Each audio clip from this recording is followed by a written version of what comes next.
Merci Samsung. Merci Samsung. Le 13 avril dernier, je vous sortais une vidéo pour vous présenter le Samsung Galaxy A52. 5G, le smartphone qui avait le potentiel de se vendre le mieux sur l'année pour Samsung. Bah oui, parce que forcément, les smartphones qui se vendent le mieux, ce ne sont pas les smartphones qui vont coûter 1500 €. Ce ne sont pas les smartphones qui vont coûter 1000 € ni 900 €. Ce sont les smartphones dans le milieu de gamme, c'est là où on fait du volume. Et ce sont les smartphones qui se vendent le plus, non pas en valeur, mais en volume. On avait déjà fait les années précédentes le A51, le A50, et tous les ans, ces smartphones s'enchaînent. Est arrivé le A52, qui est un très bon smartphone, et j'étais frustré sur un point.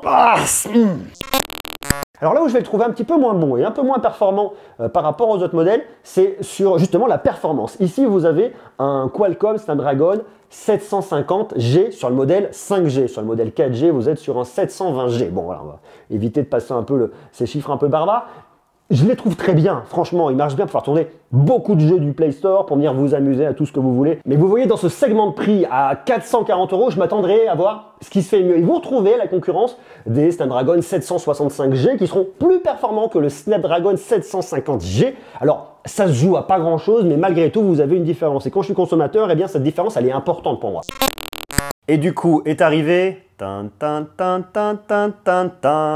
A52s 5G qui vient corriger ce problème de performance. On passe du Snapdragon 750G au Snapdragon 778G. Alors sous ces chiffres un peu barbares, on a 40% de performance en plus.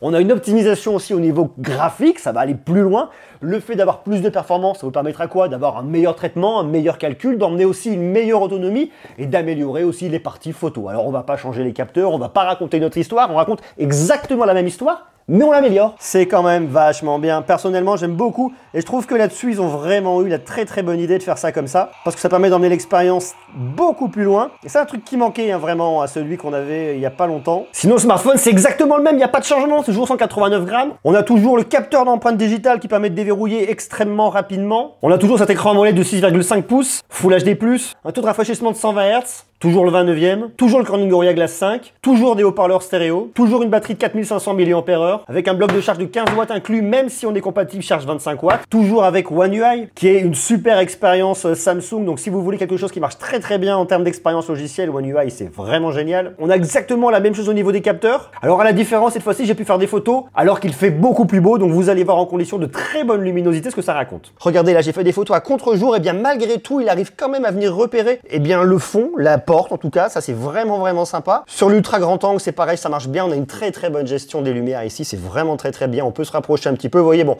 toujours un peu la même sauce, hein, quand on zoome trop, c'est pas terrible.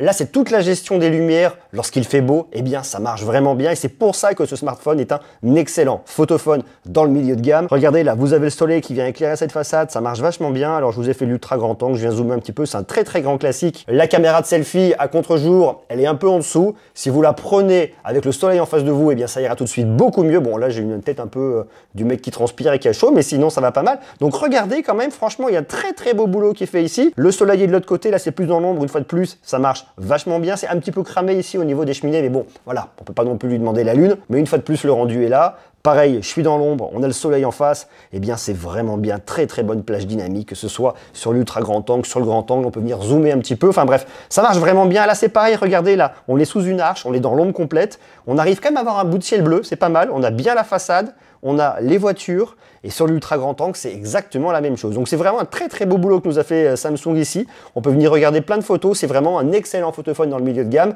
Grand angle, ultra grand angle quand il fait très beau. Lorsqu'il fait un peu moins beau, le grand angle, l'ultra grand angle sera un peu moins terrible, mais fera le boulot. La macro, on oublie, j'aime pas. La caméra de selfie, elle ira. Le mode portrait, c'est aussi un peu en dessous. On peut filmer en 4K à 30 images par seconde, ça c'est le maximum. Vous voyez, comme ça on se fait un petit tour du studio, il peut faire chaud, il peut faire beau. Il y a des scooters, il y a du bruit, il y a le changement de lumière. Ça c'est pas mal. On est donc là tout de suite en UHD, 4K UHD à 30 images par seconde.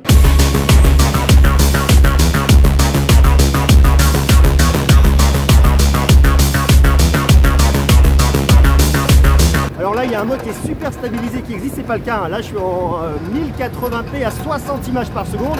Et si je veux le mode super stabilisé, eh bien, j'en descends toujours en 1080p, mais à 30 images par seconde. Voilà, donc là, ça vient un petit peu croppé dans l'image. J'espère que ça ira. Je me rends pas du tout compte. Hein. Là, c'est la caméra de selfie en 60 images par seconde.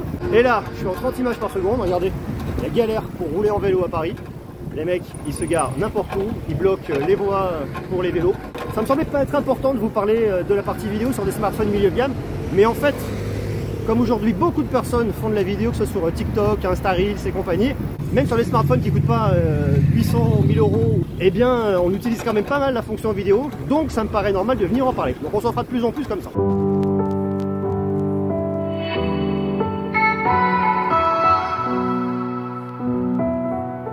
On a toujours une certification IP67, double nano SIM ou nano SIM plus carte micro SD jusqu'à 1 Tera, toujours du NFC, toujours du Wi-Fi 6 et un smartphone qui coûte 459 €. Il n'y a pas un grand changement entre le A52 et le A52s 5G. Alors il existe une version 4G, mais la version 4G, pour le coup, on va vraiment l'oublier parce que le processeur ne sera pas assez performant.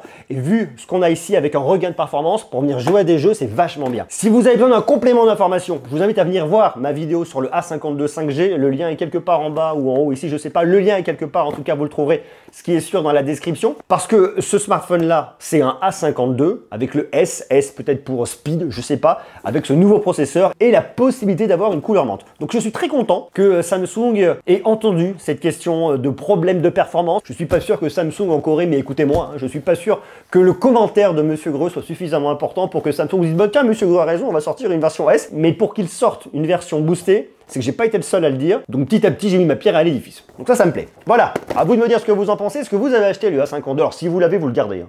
Ne le changez pas, ça sert à rien de changer son smartphone trop souvent. Mais si vous ne l'avez pas acheté et que vous vous posiez la question, A52s 5G, smartphone performant, très bon en photo, très cool au niveau de l'autonomie, l'expérience logicielle est top, il est résistant à l'eau, c'est une expérience globale qui est vraiment bien pour 459 €. Et en plus, vous avez encore des précommandes sur le site de Samsung jusqu'au 15 octobre. Il vous offre une Google Nest Audio qui est le remplaçant du Google Home. Et ça, c'est vachement bien. Bravo et merci Samsung.